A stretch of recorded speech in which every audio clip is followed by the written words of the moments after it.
One more, I think, really essential kind of area in Adobe Illustrator or in Photoshop or in InDesign or whatever is the setup of the workspace itself. Now, I mentioned that we do have workspaces from our friends at Adobe right up here. We have Essentials, and that's where we are right now. You have Painting if you want to do that, and it opens up all the things that Adobe feels are the best things that you need to get the job done in terms of painting. Let's go back to Essentials just for a second.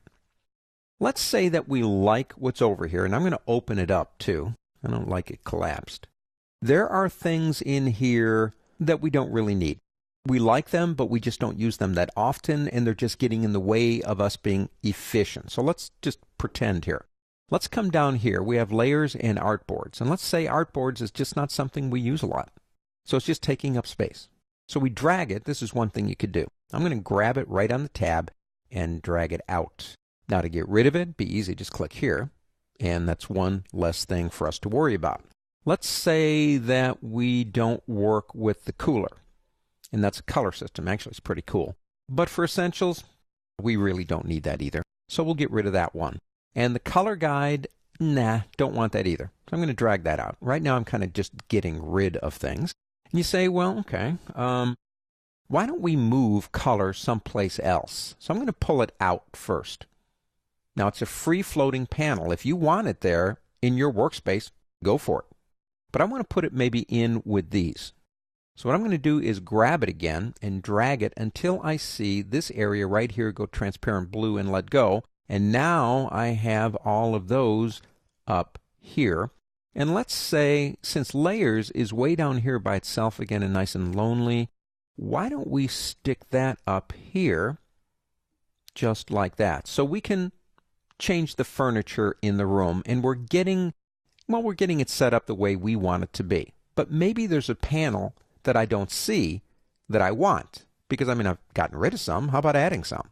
If you go up to the word Window on the pull-down menu, you will notice every single panel that's possible right up here. So let's say, well, I use Align a lot, and I want the Align panel, or brushes, or whatever, something we don't have. So if we go to Align right here, it'll open it up, and there it is. Now, it also comes with Transform and with Pathfinder. I love Pathfinder. Let's say we like all of those, or maybe we don't want all of them, or maybe we want to do this. Let me drag Pathfinder out, and let me drag Align out. Now that creates a lot of space. I understand that are a lot of lost real estate, if you will. I can move them around. I can put them back in if I want to. But let's say I work with Transform and Align a lot, and I don't want to keep tabbing between one or the other, or one or the other. I don't want Pathfinder right now, so I'm going to turn that off. If I grab the Align tab and bring it up here, I'm putting it back inside, which is fine. Well, let me pull it back out again, if I can do it. Oh, incidentally, as you just saw, if you double-click, it collapses it. Now I'm going to grab it again, but this time I'm going to put it under here, and I'm going to push up until I see it go semi-transparent and get that blue line, and now they are, in a sense, grouped together. And let's say I want to leave these floating, but I want to put them over here. Now I'm going to show you something else that I have to do because of the resolution I'm working in. You will notice that my toolbar is double. Okay, the reason is because the resolution I'm working in is too short going this way. But if I click here, I can put them all in a single row. Now it gives me more room, but I lose some of my tools down here because of my resolution. So I'm going to take that back by clicking here. So I've got this stuff over here. I've rearranged the furniture over here, so to speak, and I like this and I want to keep it. But I am still, by definition, in Essentials, a modified Essentials. That's not what I want. So if I click here, one of my options is New Workspace. Now you can also get that under the word Window. If I go New Workspace and call it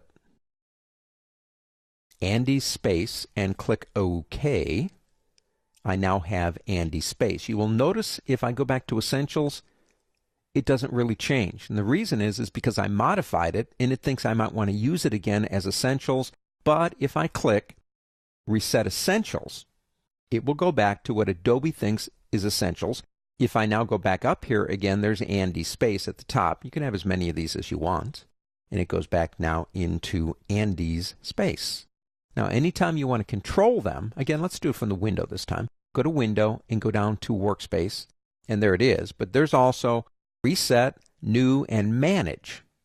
Now, if you go into Manage Workspaces, this one right here is the one I made, and you say, you know what, I was just kind of playing around. I really don't like it. I don't want to rename it. I want to get rid of it. You click here, and of course it'll warn you, and you say, yeah, I don't want it anymore. It's still here though. Understand it's still there, and then you click OK, and then it's gone. So you have the ability to create your own workspaces. And don't take that lightly, really don't. Think it through and look at how you work, look at your workflow, look at the panels and things that you use, and set the system up to work for you and not the other way around. We're not working for Illustrator. Illustrator is working for us.